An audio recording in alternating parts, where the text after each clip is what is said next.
Har kim o'z qo'shig'ini aytadi. Jonzot yo'qki kuylamagan. Har bir shaxsning, har bir millatning, inchunun har bir davr, yosh, ijtimoiy tabaqa, hatto ayol va erkaklarning ham o'z ohanglari, navolari, kuy, ashula, xirgoyi hamda qo'shiqlari bo'ladi. Navosiz odam dunyoga bekor kelibdi. G'aybulloh assalom. Assalomu alaykum azizlar. Maktabda o'qib yurganimda o'qituvchimiz bir voqeani gapirib bergandilar. Mashhur to'ychi hofizni bir kuni to'yga aytib kelishibdi. To'y kuni soatlarini va boshqa masalalarni kelishib olishibdi. To'ychi hofiz kelib ovora bo'lib yurmanglar endi. U yerlarni men yaxshi bilaman. To'yga o'sha kuni o'zim boraman debdi. To'y kuni ham yetib ketdi, ammo hofizdan darak bo'lmabdi. Bir odamni to'ychi hofizning uyiga jo'natishibdi. Uydagilar boya 2 kishi kelib olib ketishdi deyishibdi. Xullas, o'sha kuni to'yga hofiz kelmabdi. To'yni bir amallab mahallaning havoskorlari bilan o'tkazishibdi-yu, to'y egasining yuragida bir alam tugilib qolibdi. Oradan bir necha kunlar o'tgandan keyin bir og'aynisini olib, yana to'ychi hofizning uyiga boribdi. Hofiz chiqibdi, to'y egasini ko'rib, to'yga bora olmaganligi sababini aytib, uzr so'rabdi. Shunda u kishi: "O'tgan ishga salovat, endi mana bu og'aynim to'yda bir xizmat qilib berasiz" debdi. Hofiz jonim bilan debdi, qo'lini ko'ksiga qo'yib. "Endi hech qayerga ketmay turing. O'sha kuni kelib sizni o'zimiz olib ketamiz" deyishdi to'y egalari. Yana to'y kuni yetib kelibdi. Hofizni olib ketgani kelishibdi. Hofiz qo'lida sozi bilan chiqdi-yu, qo'qon arabada o'ltirgan 4 ta barzangi yigitni ko'rib, yuragiga g'ulg'ula tushibdi. Araba yo'lga chiqibdi. Bir necha vaqtlardan so'ng shahardan chiqib, araba Churu biyobonga kirib boribdi. Shunda yigitlar etiklarning qo'nchlaridan pichoqlarini chiqarishibdi. To'y egasi: "Hofiz, men sizni qattiq hurmat qilardim. Lekin o'sha kuni to'yimga bormasdan meni do'st dushmanlarim oldida sharmanda qildingiz. Qasd olaman deb ahd qilgandim. Bugun o'sha vaqt soat yetib keldi. Endi joningizdan umidingizni uzavering. Mana shu cho'li biyobonda qolib ketasiz" debdi.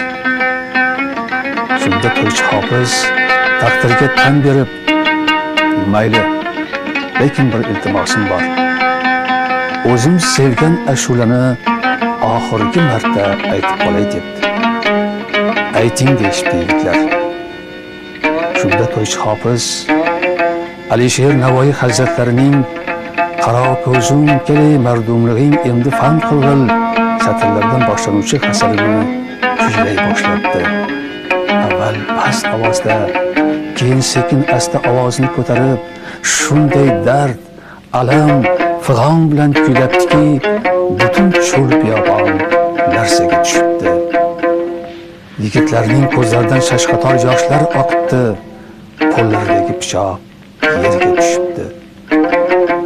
Hofizning san'ati sehrli ovozi oldida bosh egishibdi.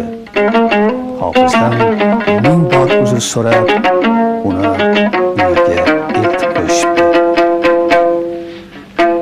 Men bu voqeani o'qituvchimizdan eshitganimda inson ovozi, ayniqsa ilohiy ovoz sohiblari beqiyos kuchga ega ekanliklarini o'shanda ilk bor yurakdan his etgandim. Inson dunyoga kelibdiki, unga kuy, qo'shiq hamisha hamroh. Biz odamlarning tabiatimiz o'ta nozik.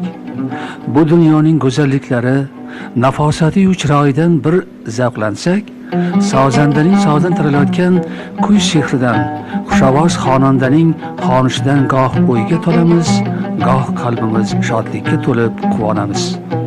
Shukrlar bo'lsinki, ajdodlarimiz aql va zakovatlari bilan yaratilgan sozlarimiz ham bu sozlarni tilga kirituvchi sozandalarimiz so'z va sozni jonlantirib, sehrli ovozlari ila qalblarimizni rom etguvchi hofizlarimiz ham ko'p. Ular hamisha xalqimizning bayramlarida, yaxshi kunlarida, to'y hashamlarida xizmatdalar.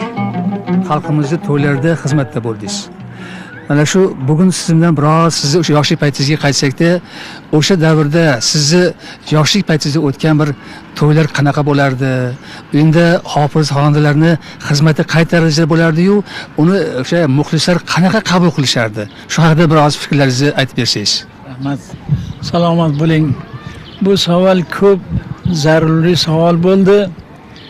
Men masalan 1945-44-yilda sozanda bo'lib ashlayotgan bo'lsam, shundan buyoqqa ko'p katta ustozlarni, katta hofizlarni, katta to'ylarda ko'rdik. Endi o'sha bundan 15 yil, 20 yil nariyadagi to'ylarni bilan hozirgi to'ylarni solishtirsam, hech aqlimga sig'maydi uka. Bizning vaqtlarimizda Jo'raxon akalar, Ma'murjon akalar, Akbar qora akalar, Turg'un akalar, shunga o'xshagan ma'lum katta ustozlarning qatorida kirib qolardik. Shu ayniqsa Toshkentda to'ylarda kechqurun sovuz to'g'rarga ba'zimga o'xshaganroq bo'lib, kelgan ziriyatel o'sha ikkita hofiz kelsa mabodo bir to'yga, shu ikkiga bo'linib qolardi. Rasul qorilar qanaqa aytar ekan, Kamoliddin bilan Jo'raxon akalar qanaqa aytar ekan, yoki Komiljon otani yozib shunaqa katta hofizlar Toshkentga ko'p kelgan. Shunda odamlar ikkiga bo'linib, palonchidan bo'lsa, bunisidan keyin bunisi nima aytib berar ekan deydigan hofizlarning o'rtasida bir tortishuv bo'lar edi. Endi bu allaqancha vaqtlargacha davom etdi. Shu davrlarda masalan Rasul qori, Kamoliddin, Patoxon, Kiyiklar, biz Hakimjon bilan shu Jo'raxon aka, Ma'murjon akalar, shu Akbar qora akami, Turg'un akalar shular taraf bo'lishib ashula aytganda o'sha yig'inga tushganda qo'rqib qolardik. Nima aytar ekan biz bu hofizlarni bu aytgan ashulasidan keyin qaysi ashulamiz manzur bo'lar ekan. Chunki o'tirgan ziriyatil shu so'zlarga mukammal tushunmasa ham shunga quloqni solib shunaqa qilib qolardi. O'rtada Toshkentda Qaymaka, Qora Abdurahmon, Najm tog'a deydigan askiyachlar bo'lardi. Yig'indi o'sha askiyachlar o'rtada choy ichib turib, ashlachiga to'yib turib, o'rtoqlar bugun ashlashlarimiz 2 safsab, 3 safsab bo'lib qoldi. Shuning uchun bugun bir donadan ashlaytasizlar. Ikkitadan aytsallaring qolgandan odamlar eshitgisi kelib ketib qoladi. Deydigan mahimdan kechqurun ba'zim bo'lardi. Yarim girim ichkaligim bo'lmasida, mas degan narsa bitta dona bo'lmasida, yoshimiz bir joyga borib qoldi. Bizni o'sha ko'rgan ba'zimlarimiz hech ham bo'lmayapti. O'tirgan tomoshabinlar ham qaysi ashilla nimani aytar ekan deydigan bir talab yo'q. Lekin har kim tushgancha, xohlagancha o'rtada bir 8 ta 10 ta aytib, birov bo'ldi demaguncha o'rtadan chiqmaydi. Bizni davrimizda birov bitta ashilla aytgan bo'lsa, biz ikkita aytishga biz andisha qilardik.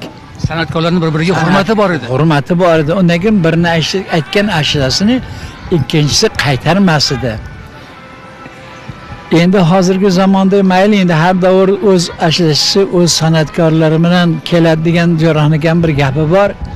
Endi yoshlarimizga shu ashlachilikka, hofizlikka qiziqib yurgan bolalarimizga iltimosiki, har holda kelgan san'atkorni birini hurmatini joyiga qo'yib, undan keyin o'sha tomosha qilib eshitaman degan hofizlarga ham shularni didiga qarab ashula aytishni o'rgansa yomon bo'lmaydi. Har surutni o'rgansang, vazndan g'ofil bo'lmag'il. Vaznsiz taroqni aytmag'il. Kuylar vaqtingda suruding boshqa joydan, sozing boshqa joydan bo'lmasin. She'r va g'azalni ko'p yod bo'lg'il va har turli she'r yozishni o'zingga lozim bilg'il. Agar nazrsiz, ya'ni mislsiz ustod bo'lsang ham majlis ichidagi ufatlarga qarag'il. Agar musiqiyadan zavq olg'uvchi qarilar va xos odamlar bo'lsa, yaxshi yo'llarni va navolarni chet qil. Qarilik va dunyoning mazzamatdan ko'proq surud aytqil. Agar majlis ahli yosh yigitlar bo'lsa, yengil yo'llarni ko'proq she'r qil va oson surud aytqil.